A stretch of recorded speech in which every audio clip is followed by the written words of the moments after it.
The YouTube app is ruining my productivity and I just can't take it anymore. I can't stay silent. Are you a small YouTuber? Do you have the YouTube Studio app on your phone? And how often are you checking it? I found I was checking it up to 15 times a day, and God knows why. So in this video, I'm going to dive into how to increase your productivity, avoid the YouTube Studio app and its traps, and my YouTube journey thus far. So stick around. The vidIQ YouTube channel, on their community group, there's a post maybe a week or two ago that says, I'm going to read it. Checking YouTube Studio as a small channel is like checking an empty bank account hoping for an unexpected deposit, but we all do it. And that is definitely sums up how I was using the Studio app. So if you're not familiar with the YouTube Studio app, it is an app that allows you to see the analytics of your channel, how your video performs, the likes, the number of subscribers you have, allows you comment or reply to comments in the Studio app. So that's probably the best use of it for myself. You can respond to the comments as they come up. So how I was using the app. So obviously you upload a video from your desktop, and on the app, once I knew that I'd uploaded a video, I would go to the app and I kind of checked to see how the video performed, how many likes it got, how many subscribers it got, if there were any comments that were coming through. So that was my initial goal, was to be able to respond to the comments easier. However, over the last 2 to 3 months, I found myself checking that thing incessantly. Like, it would literally just be a tick. I'd pick up my phone, oh, okay, one more subscriber, one more video watch. And then I'd go into the analytics and I'd say how many views in the last 48 hours. And I would scroll through that and be like, oh, the views are going down. Oh my gosh, oh my gosh. And it was unhealthy. So I've just come back from holiday with my family, and I was constantly on the app enough for my daughter to be like, how many subscribers today, mummy? How many people have watched your video today, mummy? And I was like, no, you can't keep asking me that every day. And then I was like, but Remy, you keep asking that every day. And so it was at that point that I knew that I had a problem. I had become addicted to the YouTube Studio app for very little benefit. Like the vidIQ guy said, checking an empty bank account.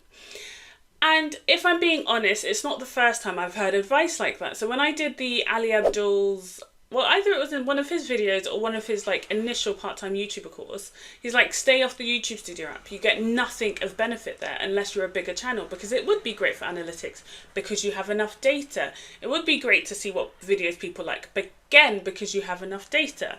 Whereas I'm on my 20th video on this video, hey, I don't have enough data in the app. So actually just checking it is not giving me anything useful, I guess, but it is causing me a problem. I've identified 3 main ways this app was ruining my productivity.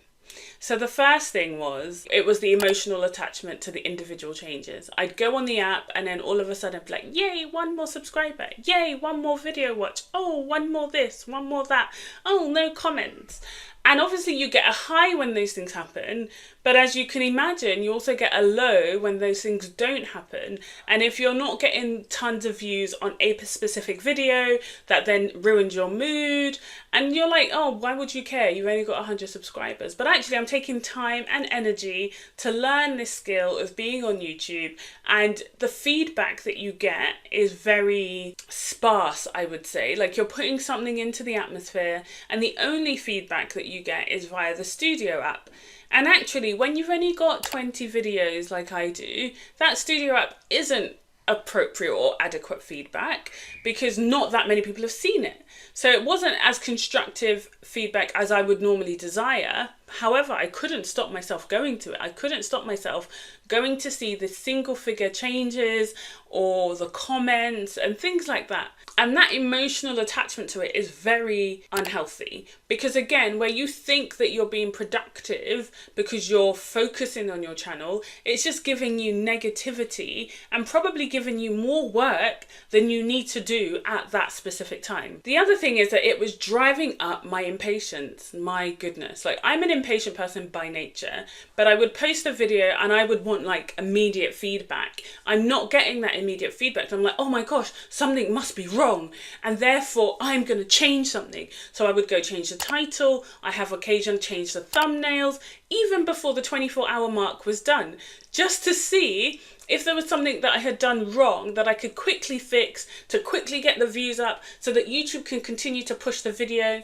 And it just didn't work. And it just meant that I was interrupting my already set workflow with extra YouTube stuff that didn't need to be done because I'd done the video. I could have just published it and I could have just left it to see how it did. On top of that, I would find that I'm checking the viewing and it says, there's a part of the app which says views in the last 48 hours. And as that view number was going down, because the further away you got from a publication, that view number went down, especially on my app or on my account. And I'd be like, oh my gosh, that number's going down. Quick. How do I save that? I'll just put out a YouTube short. Now, caveat, there's nothing wrong with YouTube Shorts, but when I started my channel, my initial goal was 100 long form videos over 100 weeks, so a video a week. And then I was like, oh yeah, I might produce some shorts, I might repurpose some content, but I found that I was literally finding any short that I could just to try and get that number up. So the last short I published on my account only had about 7 views, and at that point I was like, this has got to stop, it has got to stop, it is not healthy. And finally, the issue with the app is that for me, it was stealing my joy.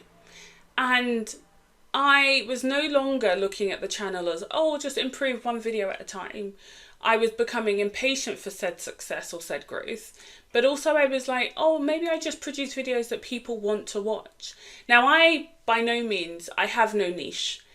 When I started this program, I knew that it was going to be 100 videos. And then I listened to Ali Abdul where he said 50 videos for you, 50 videos for the audience. And I'm on video number 20. This is my 20th video. And I fully appreciate that I don't have a niche yet. So I mainly talk about my personal development journey, my career transition into obstetrics and gynecology and away from obstetrics and gynecology, and how I, as a mum of 2 girls, balance all of that, as well as my new journey on YouTube. So these are the things I talk about because these are things that are genuinely happening in my life.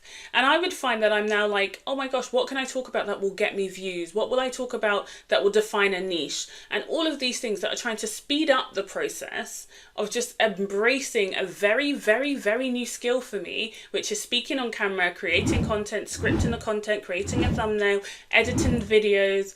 And so it was stealing that joy of just working my way through the process. Like, being new on YouTube is similar to being a first-year doctor, where the learning curve is steep and I will get there. And just enjoying and embracing the slow but definite growth that I'm experiencing. And that app kind of got me in my head thinking that it needed to be quicker than it was happening. So all of these things led me to be like, nah, this is enough is enough. So I went onto a Reddit new YouTuber community, and I put in there, this app is really affecting my productivity because it's keeping me from doing all my other jobs, as well as in keeping me from doing YouTube effectively. Because every time I spend on the app, it's taking away from a potential learning, potential scripting, potential idea generation. And someone in there was like, delete the app. And I was like, ooh, delete the app. Light bulb, delete the app. So do you know what I did? I deleted the app.